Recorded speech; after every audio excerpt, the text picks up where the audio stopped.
Hai guys, ketemu lagi kita di My Kitchen. Kali ini kita akan membuat streusel bread ya. Sore ini audionya agak bermasalah, tapi mudah-mudahan tidak mengurangi manfaatnya ya. Nanti bisa dilihat, nanti kita akan share juga resepnya. Oke, yang buatnya gampang. Ya, ini ada roti manis yang ada keriting-keriting di atasnya ya. Buatnya mudah, ini masukkan telur, air, dan susu, semuanya suhu ruangan ya. Jadi jangan sampai dingin supaya perkembangan raginya bisa maksimal. Sekarang ragi kita masukkan, diaduk-aduk rata, kemudian kita diamkan dulu 10 menit. Kemudian setelah itu baru masukkan gula, kemudian kita juga tambahkan garam dan mentega cair ya. Ini mentega yang sudah dilelehkan, pastikan agak warm ya, jangan terlalu dingin karena nanti dia akan menggumpal. Pastikan kita bekerja cepat pada saat nanti kita masukkan tepungnya ya. Ini tepung kita masukkan, kita aduk rata sampai membentuk adonan ya. Ini diaduk. Ini resepnya gampang sekali karena tidak menggunakan mixer, cuman prosesnya adalah folding atau melipat. Ini sama seperti kalau kita membuat sourdough ya. Nah ini jadi adonannya masih basah, masih lengket ya. Kita ratakan saja, kemudian kita tutup, diamkan selama 15 menit. Nah ini kita akan mulai ya guys. Ini lipatan yang pertama ya. Caranya adalah kita melipat dari 4 atau dari sisi-sisinya gitu ya. Jadi semua dibawa ke tengah, dibawa ke pinggir ya. Nih kemudian tutup lagi dan didiamkan lagi 15 menit. Nah untuk yang belum ini pastikan dicatat ya gitu. Nah ini kita basahkan tangan, kemudian baru kita ulangi lagi proses melipatnya.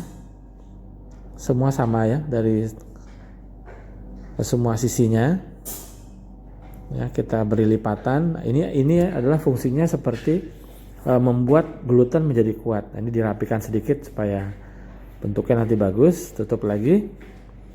Nah ini yang ketiga ya, ini kita basahkan kembali tangan. Nah, ini bisa dilihat sini bahwa teksturnya sudah mulai kuat ya. Nanti kalau kalian melakukan ini pasti bisa merasakan ini udah lebih stabil ya, lebih kokoh. Nah ini adonannya dipastikan pada saat 15 menit itu jangan terlalu tempat yang panas, tapi kalau bisa ber-AC. Kalau punya akses ke kulkas mungkin bisa dimasukkan sesekali ke dalam kulkas untuk supaya suhunya tetap mungkin berkisar antara 17 sampai 25 derajat. Oke, ini kita tutup lagi. Nah, ini yang keempat. Lihat bahwa sudah ada perubahan di tekstur adonannya ya, sedikit. Nah, jadi lebih lentur dari yang pertama. Ya bisa diangkat gitu ya, kemudian dilipat gitu. Ini namanya folding technique ya. Ini yang perlu kalian ketahui karena ini untuk dibuat untuk roti-roti yang tanpa menggunakan mixer ya. Jadi proses ini proses menunggu. Ya ini kita tutup kembali. Jadi proses ini kita bisa lakukan sekitar 5-6 kali ya. Kalau kita udah lihat adonannya udah bagus, sudah selesai. Tapi kalau belum, kita lakukan lagi lipatan yang sama ya, supaya dia bisa menjadi lebih kuat. Adonannya harusnya jadi lebih shining ya.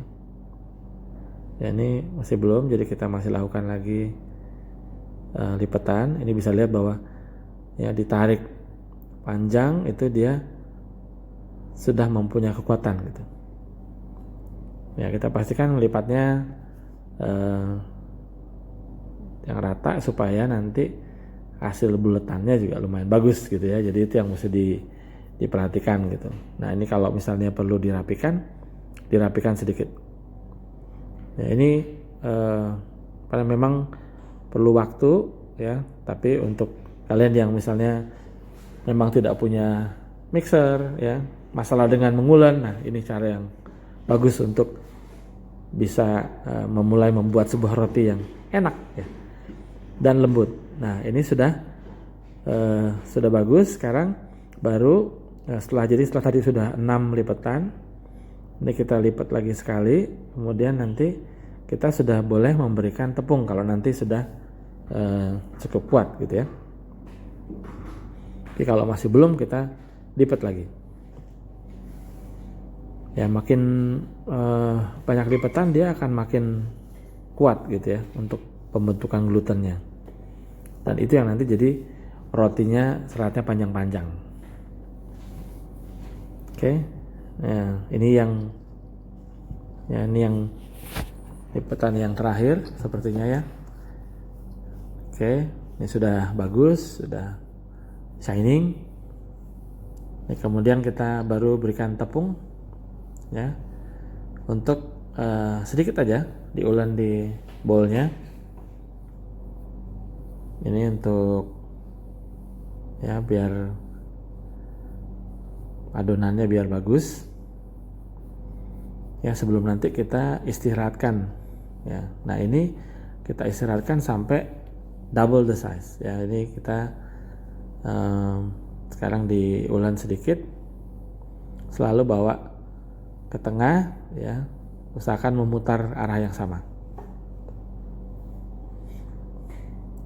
ya. Ini diberikan tepung karena ini adonan lembut sekali ya, jadi memang perlu dihandle dengan baik supaya dia bisa membentuk adonan yang kuat dan bagus ya. Kita berikan tepung, kemudian kita diamkan kurang lebih 30-45 menit sampai dia double size. Nah kali ini adalah yang namanya first rise. Ini boleh kalian diamkan di tempat yang hangat ya, jadi 25 derajat ke atas itu bisa, 27 is best.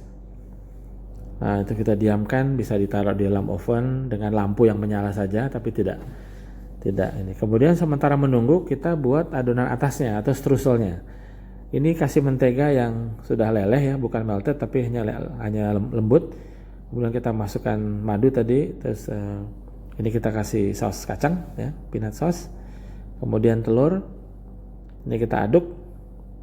Kemudian masukkan gula. Nah setelah ini baru, ini penting bahwa ini kita tidak diaduk tapi kayak lipat memutar ya, jadi cuma diputar-putar, terus kemudian menggunakan spatula dipotong-potong adonannya supaya membentuk adonan yang kerdel atau yang yang bergumpal. Masukkan ke dalam kulkas. Nah ini adonan sudah naik 2 kali ya, kemudian kita taruh di talenan yang diberikan tepung. Nah kemudian ini baru kita potong-potong 50 gram ya guys. Ini size yang bagus untuk sekali makan ya. Kalau mau lebih silahkan, tapi adonan ini untuk perfect bikin 50 gram. Kita diamkan 15 menit, kemudian baru kita buang gasnya, dia dikempeskan, kemudian dibulatkan lagi. Nah setelah dibulatkan lagi, baru dikasih di air, kemudian ditaruh di atas struselnya. Nah itu nanti akan menempel. Nah, ini caranya dilipat-lipat, ditekan-tekan, kemudian dilipat ya ke atas, kemudian baru dibulatkan.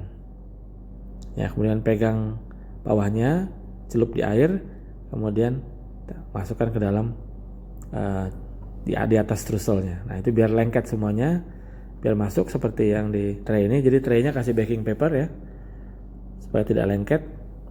Nah ini ada dua yang saya coba sedikit beda, ditambahkan kita coba pakai sesame seed ya, pakai wijen.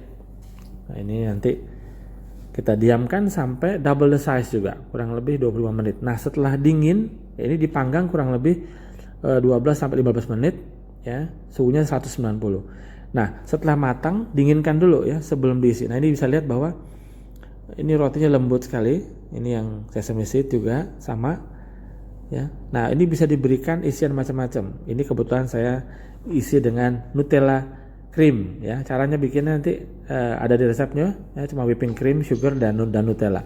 Atasnya ada crunchy-crunchy-nya, kemudian creamy ya, rotinya lembut. Wah ini cocok banget buat kita Jadi untuk dimakan di mana saja, kapan saja ya.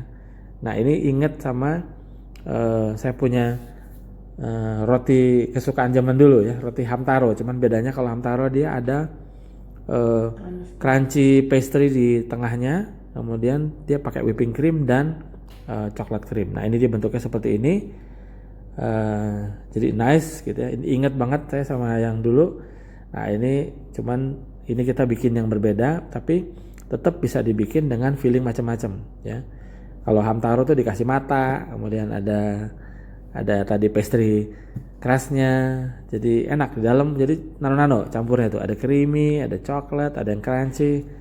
Pokoknya kalian bisa bikin. Ini tidak ada alasan untuk tidak bisa buat. Nah, ini tidak menggunakan mixer ya. Ngulennya juga sedikit banget.